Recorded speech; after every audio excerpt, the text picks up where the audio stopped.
جنت میں کیا صرف مسلمان جائیں گے؟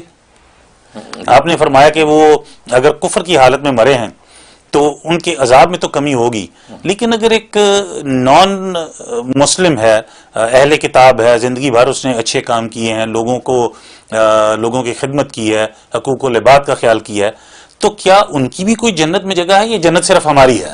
اچھا، بہت عمدہ پوائنٹ ہے. اصل میں بات یہ ہے کہ امریکہ کے اندر بھی بہت سے اچھے لوگ رہتے ہیں، لیکن امریکہ ان کو اپنی سٹیزنشپ نہیں دیتا کیونکہ ان کی ریکوائرمنٹ پوری نہیں ہو رہی سبحان اللہ.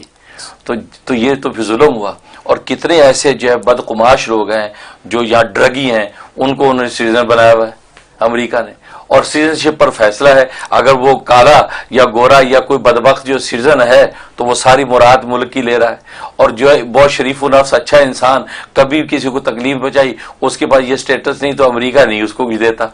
تو یہ تو ظلم یہیں سے شروع ہو گیا.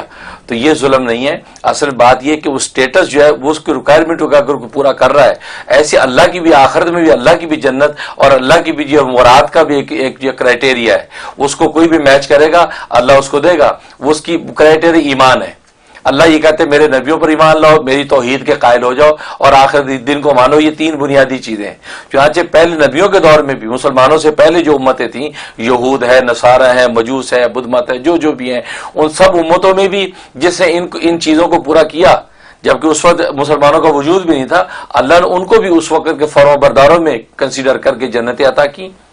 اور ایسے مسلمانوں کے اندر بھی، اور پھر آج بھی اگر غیر مسلم ایک ایسا ہے جو ان چیزوں کا قائل ہے تو وہ ظاہر وہ بھی فرمانبرداروں میں آ گیا، وہ توحید کا بھی قائل، رسالت کا بھی قائل، اور جو ہے وہ یوم آخرت بھی قائل.